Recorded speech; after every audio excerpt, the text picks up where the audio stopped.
nilha pha adi dia sopipa soneo tu chung hi ka hin reply nom lo hin bible a hi thila ho iti seju hanan no do ham ti is in a seo hin ka video masang nia cho le bible ko na hi thila ho to iti ki dil di dan ham ni cho ang cha bona hin sopipa chu hi chu ka sei pi gi gon ama in itiam abula bal nei lo wa thila ho te mo ti jing cho a hinai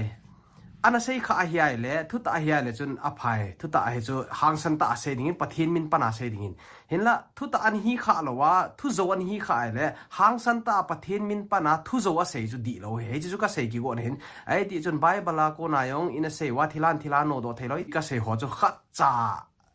iti ham alungel na ayong apangpon avelin thilan tin ke zo in le convince ki go nin ipi hele eso pi pau ka gel le ngailu zala Bible thu hi isei hi lai le ei ma ki bang he ti zala cho tun hai chi video kan siam ki gon hin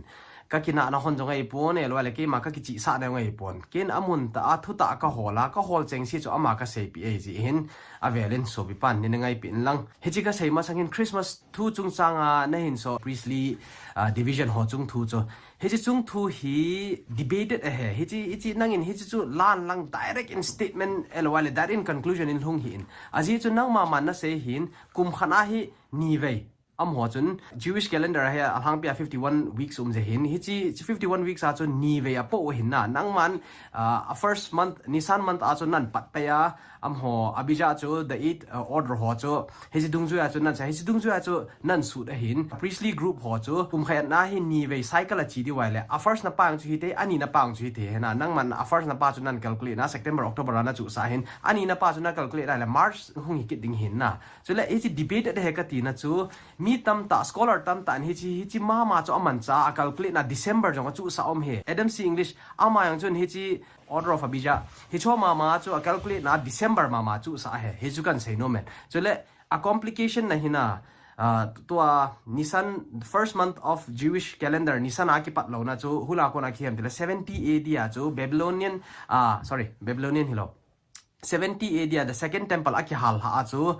he chi recorded history he Talmud ayong kizi hin chule Josephus ama hi historian hin Bible anazi o hin religious point of view as in historic point of view as o khun at that time le specific mention hoi ta bol jo hi cha ko na chu history hung ki simji he na Josephus ki tipan hoi ta na record he 70 AD a chu the 5th month 9th of the 5th month a chu he chi second temple a ki su se na chu hi chi lai ta a chu first order Jehoiarib am ho chana na pu he ti he ele nang se da na chu first order ho chu Nisan the first month a chu te ding ante e wanga Josephus or historian ho le Talmud Jewish book na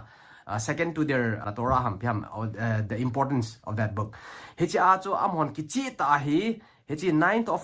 of chu the 5th month hin Jewish calendar a he chi a chu Jehoiarib ho hin ana Jehoiarib ho duty lai ta he na ti he Passover Sukkot le Feast of Tabernacle hi cha hi 24 ho bona 24 ho chun thakan a po jiu hin adanga chu first order second order ta chu ki hom Jewish calendar hi 19 year ka sei khilo le 19 year a rotation chi hi na cha chu around 7 year hi a mo hin leap year nei jiu hin cha chu 50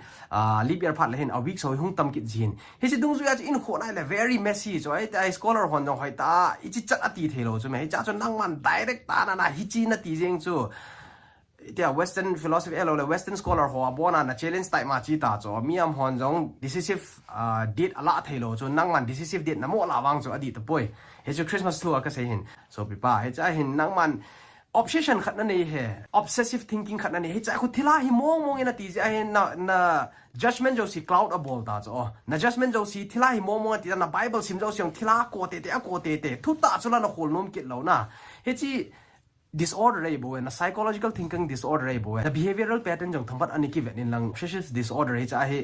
psychological problem nei jong mi om ji na he cha chun nang an ani ve la hi thai le psychiatrist jong an visit in he chi nang ka eng ho na nei pon so pi hina zala so pi nin te la hoi ngai lut na zala ka sei bo o nang ma hin satana hi mo tia Bible izat na simwanga chu nang man decision khat na la ta ja chu he chi decision chun na Bible izat na simwanga izat aki seiwanga chu he chi satana hi mong ti pa chu na chu sa le chun na thil sei zo si chu ichi nang ma interpretation a chu chi ai tai thu ta lu thei ta ponte bible hi neutralize simai le patheni ni hopi thein decision khat na la sana simai le bible ki san ki kala he so kan se hin ten aji so tu chunga na thu se hi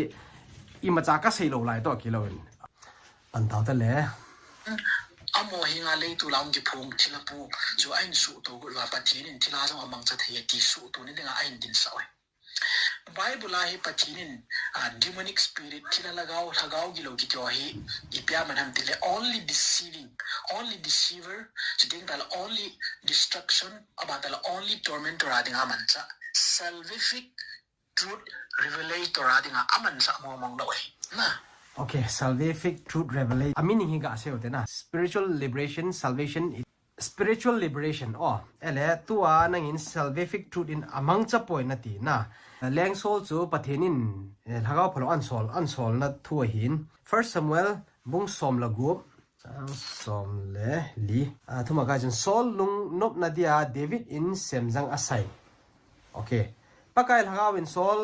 anaki vo pi chu adal han pakaya konin hagao gilo khat ahong in sol chu abolgen theile jing tai hi chi simin lang na simbe ben lang aji jo point khat bo na sima nang ma concept nan za na nang ma lunggel ta chu hi chu pathenin torment dinga cha ema there's a reason for this torment reason pathenin thilan bolai le ibidinga mi khat chu ita chu pathenin asu boya a reason be hela cha bol tham a reason chu chang 23 ana ki mwe itina ki sune iti hizeng zong le pathin hinga ko na hagao gi lo chun chu sol chunga ahong chu ting le david chun semjang chu akipat zeng zin akhut tenin asai sai zeng zi hita chule sol zong akitha all zin ahung dam do zin a hi chule hagao gi lo chun adal haji ta na hi liberation spiritual liberation sol leng sol chun pathin thong ngai lo zia achungai chung chu hin ewa pathinin remedy akoi pi lo ai poina david choman cha ki chula mil han pa david ako na chu pathin lo pi na ki phong chula isi itina sim do lom so pa iti dana satan thila chu aphalo jing aphalo dinga amana ewa nga pathin lo pi na ki phon na dinga david aman cha ki chula hichi bible na sim phale hi cho chu mo neglect ji hin ka ti nom na he ngai ki no te second corinthians bung som ni chang sigi na hi so cha polin amain ku khala se til ho anasat be se ya su ka ki choi sang be se lo na dinga second thang ko khat ei chum dingin na ka ki choi sang lo hi la dingin ka ti chunga ling khat ei kan ei ki pe ya ti so jim biam so cha polin na ka to no le ka pathi na to no kha be le ki choi sang na om khazin ka ki choi nagi se do da chula so bi pa aki choi sang na lo dinga satan hung ki sol chula a glorification so that they can glorify god na ai lo wala satan hung ki sol lo wala ama hung ki choi sang ni pathen lo pina chu a sel mang thei chula ele salvific truth na ti dinga chu hung ki sol chula a hui lai ta chu torment ni mo torment chu a reason khana nei chula ele he si dung zu ya chu na se ai le khol chit het chit ka ti na hilai ta he nang na gial da na chu ko bru pa hung ki sola a mo chen hilai yung ki tho pi jinga na gial dan cho hello chume hong khol chin ka tina chu lai ta cho galdinga hi aniki gong he na hi chi ama ta nong ki phone he pathenin hi chi chu chi ko ru pa na to cho na tu tang hi le mi tam tai thi diu cho I he no cho mail hon jong ko ru ho el wa le hi chi lai cho na kat wa ama ho ki thu pi na dinga cho doi le ka azat zat ana man cha cho hi chi ei ho sugim dinga hung pa chu in sugim man cho det 3 4 5 ichi imfalao mo cho ga sei sa tang ai ka no agim nei cho mihem lung pura potlo pi wa iso pi ojon mas cham khat masang la cho neighbor ani kyu ma ki ngai lu ta ni kyu chula hi cho chu ni pidinga gan cha bola I thawong hagao phalo atil kho elo wale abesi tina ta chula the spirit of mayhem na elo wale spiritual na to hi ji cho hi mi khat chu ipidinga hi chan gya cho psychopath banga cho zani khat le nia una ni ki tai chu iti da na chon gyal dam hagao phalo pa chun hichi tormenting a hong ki sol cho eva pathenin a het cho pathenin thil so jo si a het lo kha cham lo bi cho hichi cho ama to ma hilai ha alo pi da phon dinga in koi pi chula tua Paul yong chu pathenin satan koi pia pathin ama ki choi sang na lo dinga an sol chula ei ho yong chu satan hilai hong ki sol chu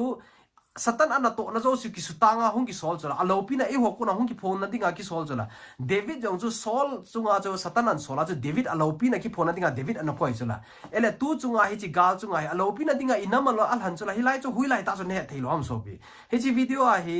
thamkat language hi thamkat hung rough thim ding hin na e wanga as a hi thele atom na thei chana ka se ne ema avel vela ki se te hi cho hi ka video ni lang ka se be ta ni cho khat chana za lo wan nang ma obsession khat bo se chuna chi pi chu hi chu pon na am hen na hinge aban cha lo te anangai ki lo te le koi ma cha in a hi poi dang ki se khalo chi bible du zu hi lagao phalo chun sagia ma sa kho zon ki poi di hung ki le ki tho tho de ki ye hinge chu koi ma cha in a hi poi dang ki se khalo ama le ma hung ki ni la in he du khat chu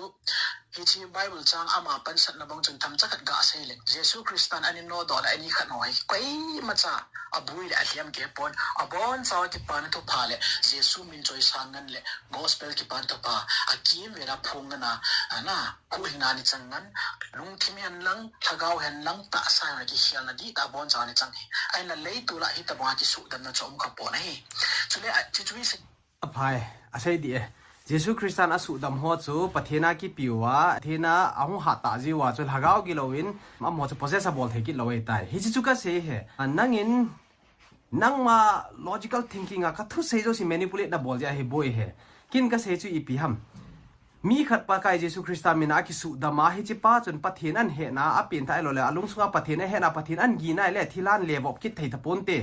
hi chu hui lai ta chu sei be ding umam na ele nang in nan sei sei ki le hi chu Pharisee on ho na he ti la Pharisee on ho na yong le similitude ki tiu ma parable a he similitude ki tiu ma chu le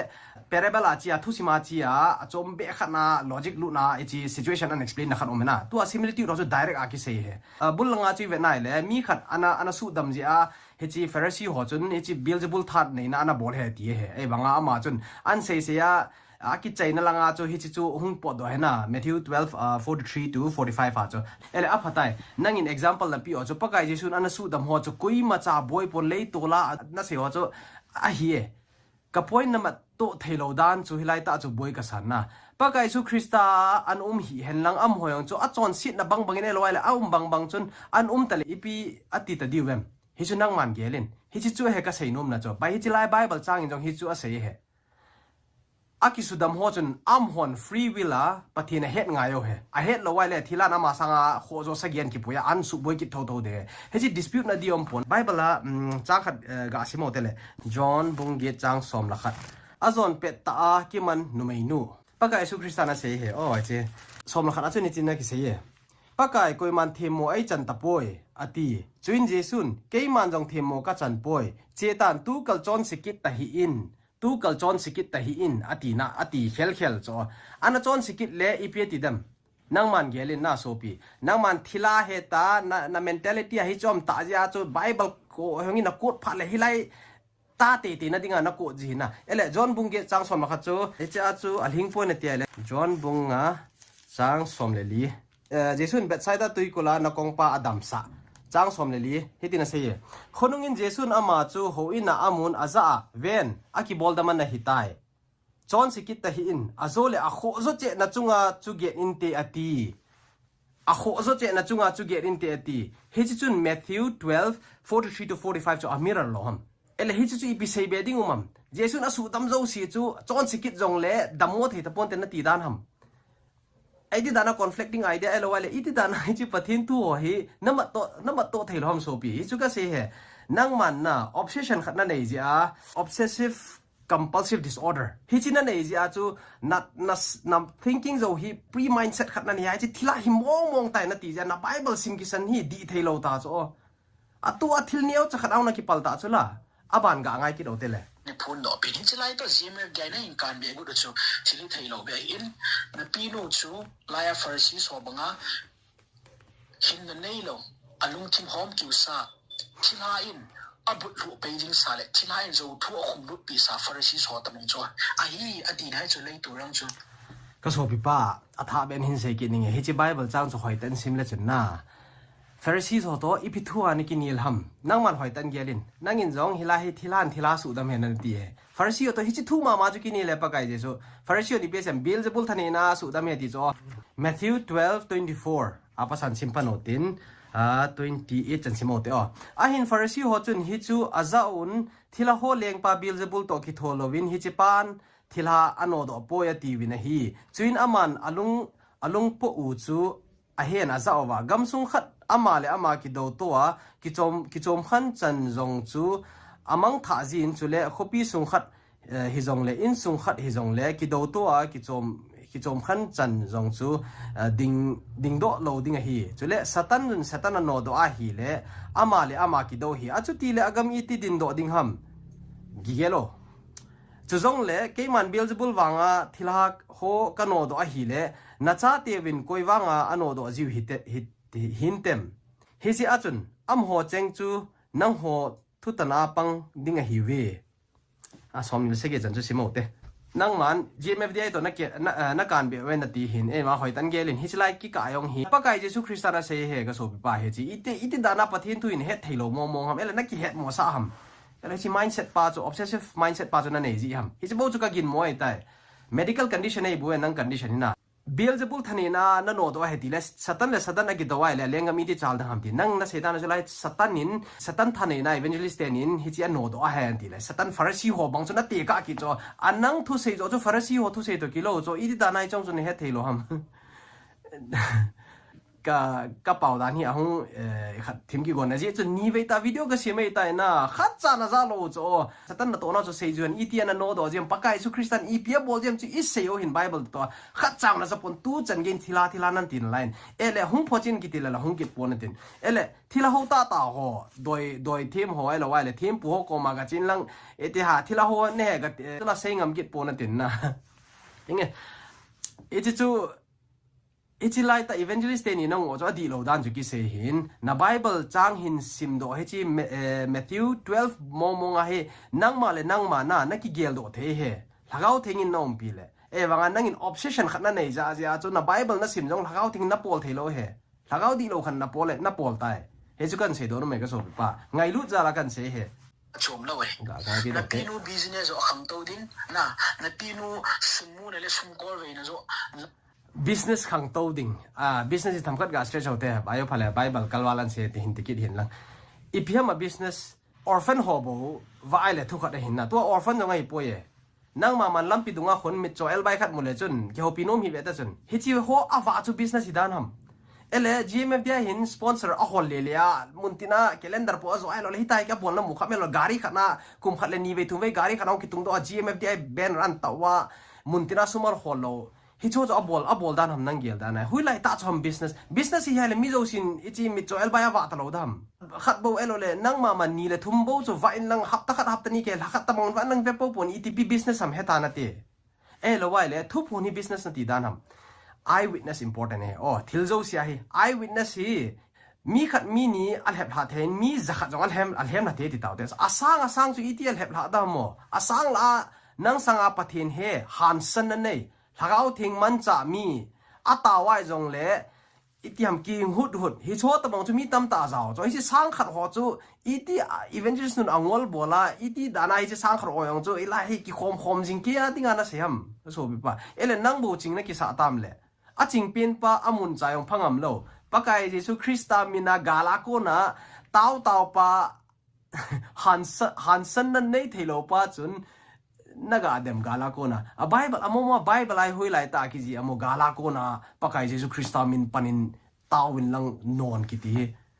Bible a hoi bela sei juite hin pakai jesu christian amun ta aga chia thila no amun ta aga chia thil aga bol ham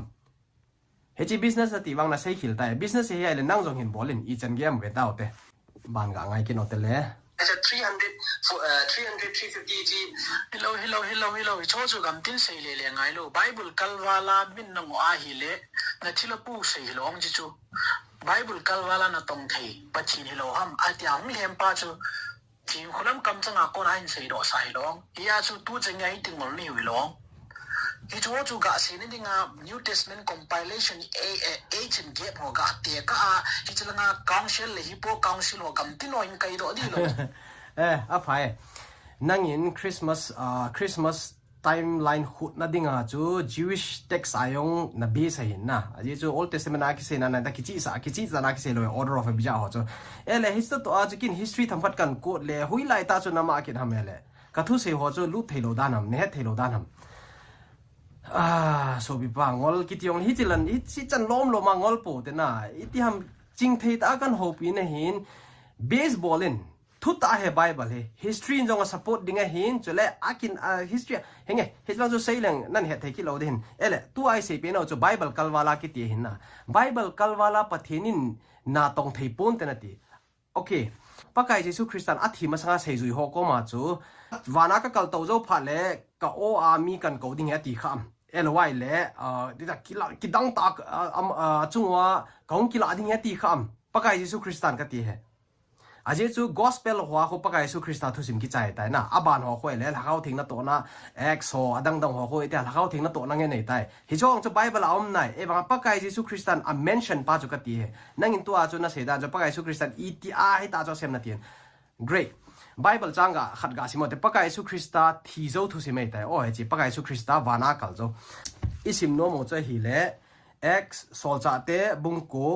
chang nia pa san simotin chang ko chen first phase ga simote oh heti na kisune chu chilampi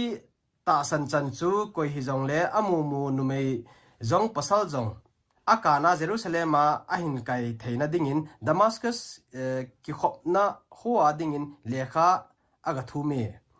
po Saul ki tipa hin Christian asu gen theina ding he oh hezi thu simi chule achi le Damascus ko alhun ding konin phula Halloween wana kon wa khat in avela salva so jengin chuin aman tola alhun chule aza sol nangin ibola su mangdinga nei bol sit jingham tia kisei o aza na hi chuin aman pakai nang kui na hi matile aman su mangdinga na bol sit Jesu chuka hi ahi wangin thovin lang khopi sunga lutan chule na bolding na kisei pe dinga hi ati chule alhon pi ho chun Paulo win adingun o wang chu azawin mi koi ma mu po ve chuin sol tola kon chun athovin chuin amit aha sale imamu tapon akhunin akayun Damascus achun apuilu tawe chuin khomulovin annelovin tuidon lovin nithum aumin hi pakai Jesu hi chika bowling ana ti kham elawale mi ho chunga hi ta hi kana bowling a hin laya chu ka ti hena tua nang logic chu ga zale pakai Jesu khonung le ita ka itihai ten ball pong e tin ka ball le na ti kham ni do ja chu ka ti he chi pakai Jesu thi zo scholar hon a khot dung zu ya khu kum ni le kum gu ki ka he sol hi chi sol ko na chan na hi sol jong hi pakai Jesu ho timeline na chu anu mai tai o record khana chu pakai Jesu ministry bol lai ta cho ma hi kwa Jewish leader khatnu ya chu trainee and hi lai ta he ong ke ti o he so he recorded history in ki ti le Bible palang nan ti ki din na hi chu anum he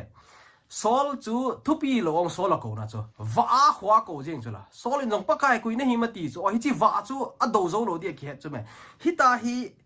pakai mi kan ko de ti kham ati kha lo pia e wanga pha chana bol chu la ele GMF dia yong hin hi chi thil bol thei a bowling ma sei lo pa hi chi thil bol thei hi chi lai ta chu ki ti na pakai bai bala ki sun lo na ti chu Bible kalwala ti chu hui lai ta khom pakai chun bol pon te na ti dan ham Sol chunga testimony hoi ta ta chula ele aban ang chuga simote x9 changsom na hino Damascus a chun mi Ananias atiu seizui khat uma hi seizui Ananias song na sorry pakai chun akimu sa in aza vo Ananias ati na hile aman ven pakai ko ma ko me pakai na kimusa ako ki chula record chula seizui ho khang hi nata sanom ke he pona timeline hi thuma apa cha lagau thingi che pakai Jesu Christian apa cha lagau thingin baptize na bolen ti so seju ko mana apa cha lagau thing chu time frame in home taute apa cho ele Old Testament ti taute na acha cho ele pakai Jesu Christa ma ta en evangelization ministry an bolna lagau thing ati hi tu phat hi lo dam he in hi chi conceptualize ga bol po point lagau thing phat chu pakai Jesu Christa a chi jo Pentecost ko na ki pana tu chan ge he exo revelation ho ko lagau thing khanga ki ji he ele lagau thing khang chu hi chiong chu hele tu yong hi lagau thing khanga hi ele a hui lai ta chu bol thei pon na ti ham na bui na hi ta san nai bo Bible ki suna seizui hon anato ho chu amhon pathin ata san jiwa hi cha chu na na to the he nangin tu ni pathin ta san talwa pathin in hi chu bol ta pon te ta hi chilang zo chu na ta san ja chu na bol thelo chu la evangelist ni to ibiting ana ki te ka ong evangelist ni min ata san ji a bol thei chu la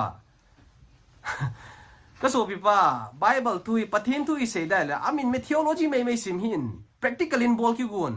idi dana chu a sei bo na sei thwa practically hi di phat le hin na bol theilo ji a chu a bol thei ho chu na sei sit ki gor ham pakai jesu ka ta san chu hilaya khong khol yong chu ka hong khol chit ki ti le ka ta san na chu doya hi ai le ka het ding he ka ti chu ke ma hi na ka ki ta san lo pi ka pathin pa ka ta san chu he jang chu ki sei ki le hong sor ki tan aban chi ki no te le den ki ti le na ga anu je ki den pu Billy Graham Bible ada the most eloquent speaker khat chu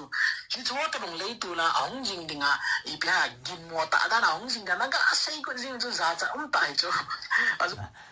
ka sei ki got ai pon nang man pu Billy Graham ho thu eloi le zana lin ta na pi chu ka he de he na YouTube account na khona chu le Charlie Kirk khong chu zana lin ta na pi he chu ki he ai tia chu hilaya hung in te ka ti ai pon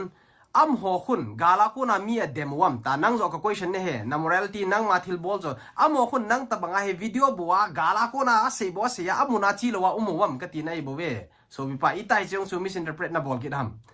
am ho min na pha thel am ho ta bang khun Charlie Kirk di zo campus wa ga chi zo la university campus wa ga chia ga ki face pi jing zo la adi lo le ti chun face to ngon zo hansan na nei to ngo itil hagau thing pol khat ke he ki tia hi banga hi YouTube bo na man cha ham na source tu lai ta hi EP generation tam yong ke hin ha media evangelist ki ti elwai le idi ham social media bo ki jang hi chi chu di mong nam gospel ho kho sei ju ho amun ta ga chia amun ta satan na to no ho cha ga su da mo a hi chalai la chu ki pa na thu pa ga sei ji lo ham miracle healing su as a gift from the Holy Spirit miracle healing chu mi jo sin nen ti na yong ai poi ai wanga hi chi miracle healing zala chu mi tam tan pathin an ta san de hi chu he practically elo physically presence ngai he hi chu heaven tu a hi social media ki zanga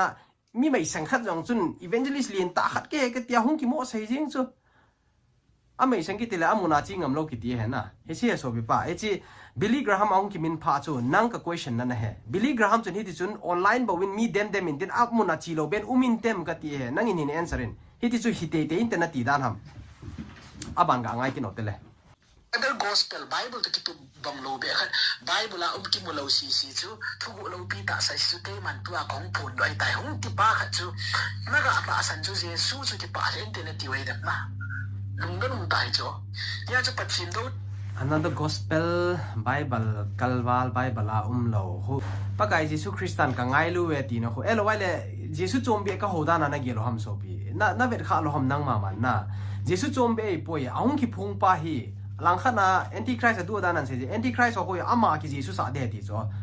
mas video ma sang chun ka satan robot ko ki Jesus sa the poi Jesus ne ka ti on nom pon te ama hung ki phong khu ke hon pathin he ka tiu pathin van le se din simba pathin he ka tile a credit chu pathin ko ma chi long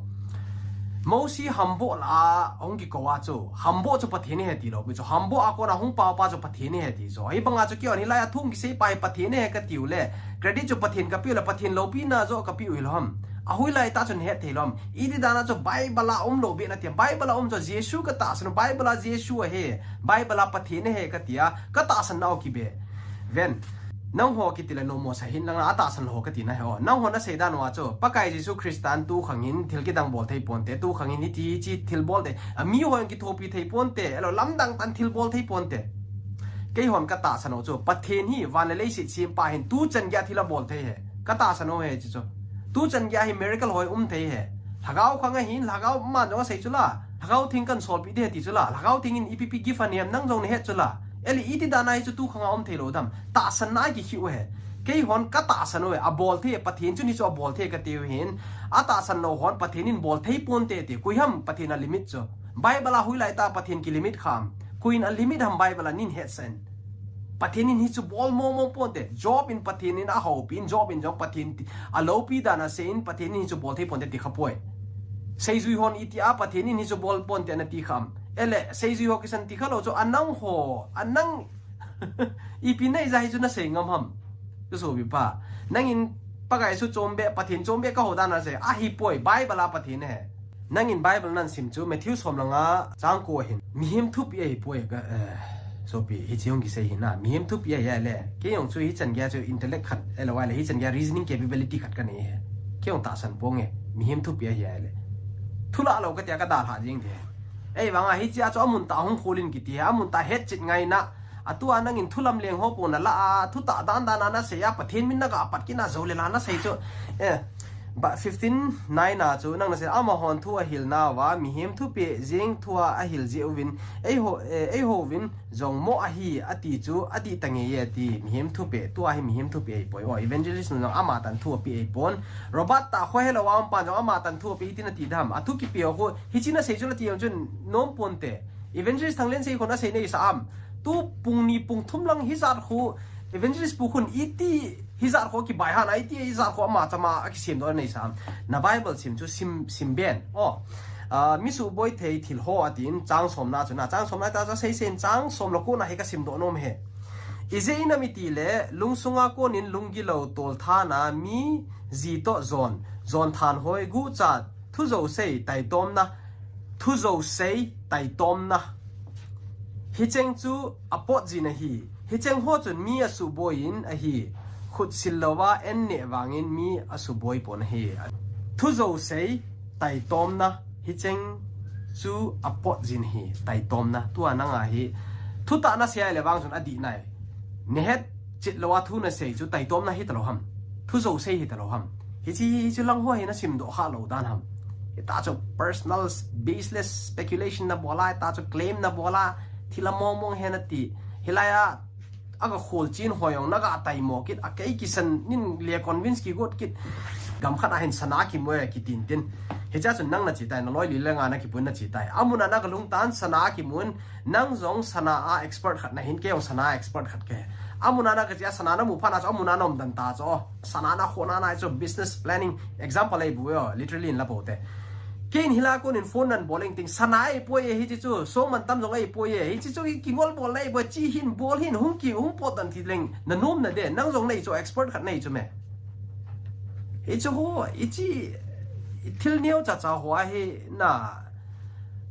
ke example hong in la thil hom jong ke hapon hol ya wa le di chu ichi mi zo pa chu angels of light in zo hong je di chu na vantil melpua haubung sungla doctrine la thupa phasi ra hong je ti chu na ni chowa ka banga chu mi zo pa chu ke chi me ai la hi chi mi zo pa chu thupa se na asi se ra abon ta zo hin ba san ning e boy setan kam so gi de ba chu ta san de boy na ko ma na pa thi mi in so le ti chu setan kam so chu la ai le chlai mo na al kale ma na ma do wa awai pu na chu piwa chal pang na bi pi ho loi kama ko na hong do ko chila he na ti chu la chu setan chu la hi chi amen amen tiu chu akibum na yulo ele hichi angel of light akiti ja hi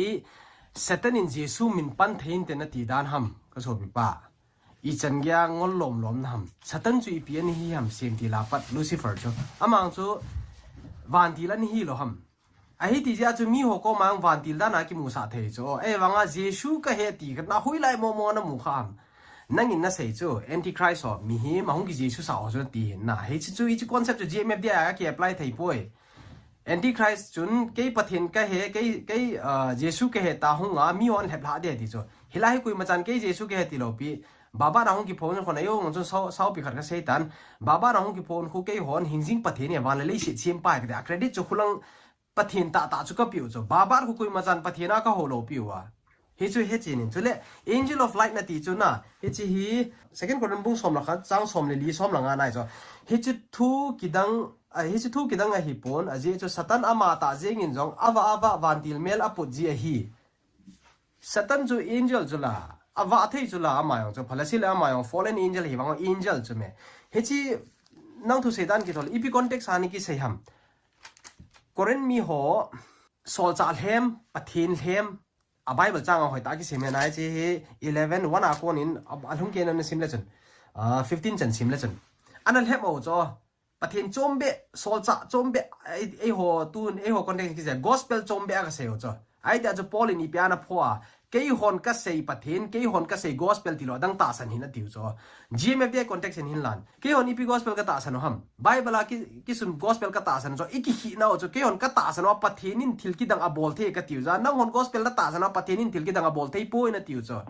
ele ayo wana say ilaya ong peng chui na tiu ho he cho chu pakai su và nuôi lấy xin alien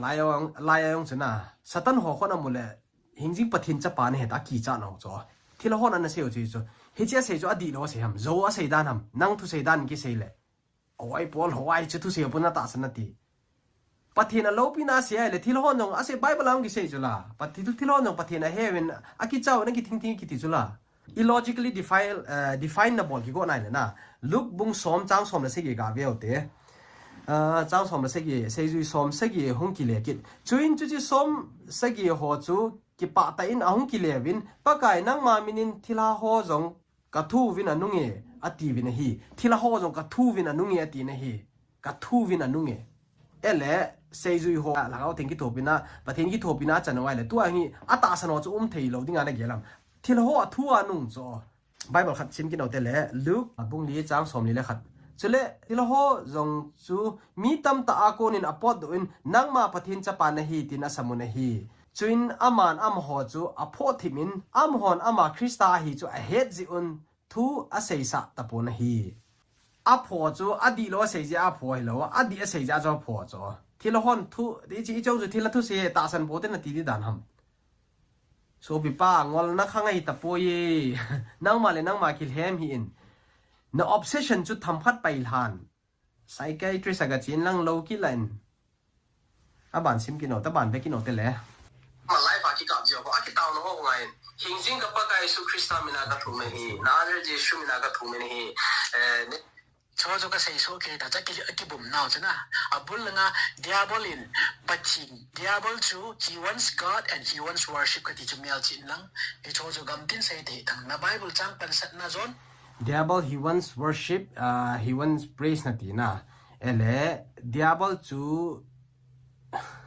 Jesu mina ki ho the na ti lai ta chu cho he cho ya ele nang in ipimina diabol ipimina Jesu no ham Jesu mina Jesu no chu Jesu ko ma chi de diabol ko ma chi dem ani ki gelo so bi ba na tu sei hi a very conflicting issue cho hi ta chu diabol jong chu Jesu mina ki ho the le ho in izari chi hil tam is itin het dam Jesu min satan in aza na Bible outside Bible ta cho hui long aku nanan kila mo ham gati Jesu mina chu diablo ki ho thia ele Christianity is false ki chai ta cho hui chi hun kun Jesu mina Jesu la hui chi hun kun Jesu mina satan ho ham ele thila yong chu Jesu mina ki no do chu satan na ki no do tam ele hi chu ele thi long a ki se yong a bun long ai se chu hi ta chu la diablo no do le aleng ka mi ti khan to dong nang ma na self introductory idea ka ti dham itiam nang ma nan ki sim thu thil khat na si ai tai thu pi ta na la chu nang ma na ki ngol bol cho hi choi hui la ko na hung po dam no obsession a ko na hung po do he GMF dia he pa ka Yesu Krista ki ho he din het pa choi la hen lang a ki taw yang la pa Yesu Krista mina ki taw he din het e bang thila he na ti te ja jo Jesu mina thila ki ho he nan ti do he hi chu nang ma ki sim thu he nang ma ki ngol bol na ti tang he no more sense so pipa hichi Jesu mina thila the devil wants worship ka hen na cho ele the devil want worship a hiale satanic hon iti pathino Jesu mina ho ham ai lo pia diablo satiwa satan tiwa hoi ta te la hichi mina cho ta wa chi mina la sa wa le hita cho chi pe zal chula satan kom lung chula satan ko we ki ta pa ka Jesu Krista ko mana ta wa le satan kom iti hun do ong elo le nang pa ka Jesu Krista ko mana ta wa na ta ra satan kom lung ji na ti dan ham ai lo be khan nan sei do so pi anaki gel ki no ka ki pa tu chung hi video nan achom khat nan sim masanga pung ni ham khat na sim ji a he lai la cha pung khat ham khat bo bible ai ki wa pung khat ham ka thila no thila na ti wa pung khat ki chai ji cho ki pa me ja chen na ki pa to kan se henge ban ga ngai ki no te o event ni pinan ngom asili le ke poi pathin thu dung zui ta nei don bo diu pa chi chung le chlai mun a hin chi space pe an ga don bo nung chu oi ze pi lam kai te ni khun don bo ding pha nei lo hi na hin ti pha ne lang ne la ma te ni ti don bo ti nang chila no se do la long se do hi be to จึงใช้สาตงพาดินปิตังสบุยเวลังชวนแนวดอมบุนั่นที่มองพาขัดปิวเดนดอมบุษาตงคุบังอาปทินตัวเกี่ยวขัดจูไมโครโฟนนั้นดบกิดินนูปีหันชัวด้านหงอมกิดินสิที่เราจะดังมาจากสิ Sophie no mo sa hin lang na there's a huge difference ka di so hilai ta chom ji he amani nang ma man jona sen tan deliverance ministry a bolena amani deliverance ministry kum som ni walti le ka zo lo de kum ai khat gmf de aki po ka chu kum som nga la ngai aki inaugurate aki bol kum chu kum 2014 nei le 25 kum som wa lai tan hi chimas ngang chu kum som ni lang cho aman jong mun chom choma echi deliverance hi ana bol jing hin na kum hi za deliverance ki bol khat chun anang theory bo wa thu sen lai chu ipding ana ki ho pi dham nang man jong hin gelin in sana example saying in na sanome a theory a thu sei the pa bo na sa dam elwale in kum som wal kum som nga wal in sa pa chu na sa dam nang man in sen a thu sei the le in kum som le kum nga wal hin sa pa chu hesiten yo chu ki ho the ho ni beta aji chu thu sei pa bo thu a sei di in som nga pa mi experience bi sa sei di ta chu la evangelist ni to ki ho yong le chun athu se hon he thei pone te ka ti chu hilai ta chu he bible hin khat ga vi hote evangelist hin ibdinga na I khat nan don but lo ham hi chi in sibing o Matthew 5:11 to 12 ga simo te le hi din ki se ke ma zala mi hon na ho sit over na bol sit over chule na chung wa zo thuwa thu gilo a sei te ngule anun nom na hi we ki pa un ha pa an ki pa un izi ina mi ti le wana na sandingu ki pa man atami izi ina mi ti le nang ho masanga ana thim gaw ho zong chu mi hon chuta bang ma chun a bol si vina hi hallelujah amen nangin na sei si chu nangin na gial dana chu evangelist ni hi atana alung na su na dingel ipiam khana na gial ja pathin heta kha chun aki sei si na khuna wana go ki khol na bu cho bible ki sun chula amani chu ki pa che bu cho nangin I chenin sei jong le chun e wanga ka sei he kin jong na ichi video ka sim no mai poi accidental youtuber jong ka hinom poi hapta ma sa ni thumka aban bana video nan upload wang chu hi wang chu thu zo ngin changi kin la hol chit lo thu pathen min na pana hol chit lo thu zo thu ti daw te hi china sei chu ka po na de he ngai lu na zala kan hilai bo so pi pa he chi hi ai lo lamin ki la hin lang na chule evangelist ni thu chu anang jong deliverance and bol sa hi le chun na ki ho thei diu he hilayong au me anu re mi ho zel hoyong au me na among so khaw le ki ho jing ho chula anang deliverance bol khalawin deliverance bol kha khat chu nahi di challenging ai masanga kana sei la youtube anan reply na akon po na thu nan sein na e ka ve na channel he gmf de na dem na bo khu 1000 view amo hin adanga na thu sei no ko koi masan view bol lo he ele gmf de hin nang in market source ana nei so hiji ti lengchun ka zo lo de he gmf de thu ka sia le view nga tamin subscriber zo nga tamen na ti zo hiji ding ji a chu no obsession kha chu reality ana in show a thila mo he tia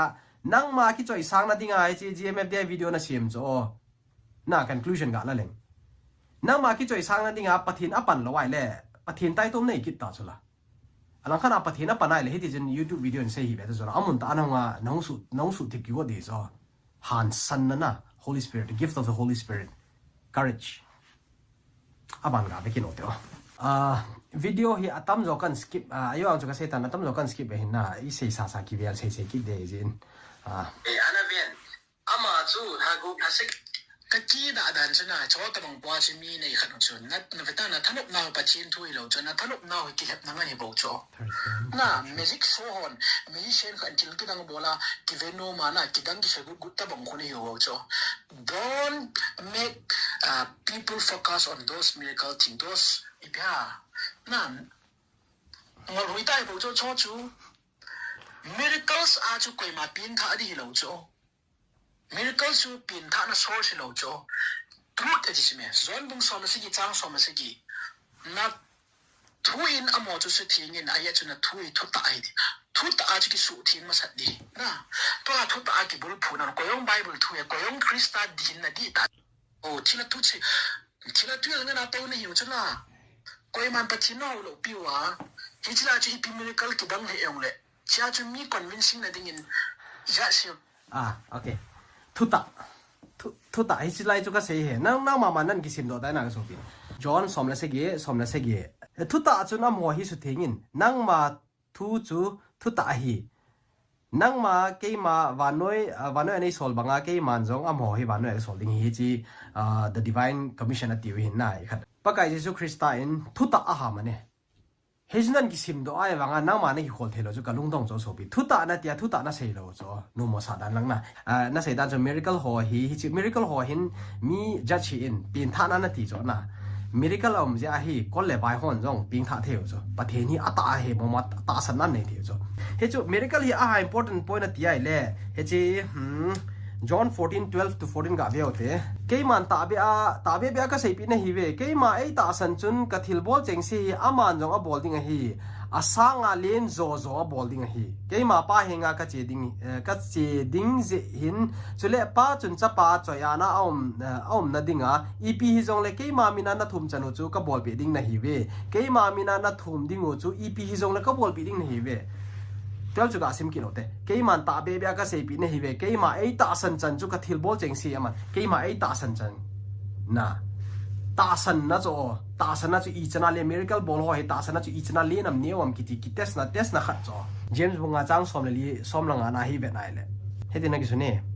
na la wa ana dam lo am ama chu ho bung opa ho ko hen chule ama hon pakai minin ama chu thau nu hen achung tau hen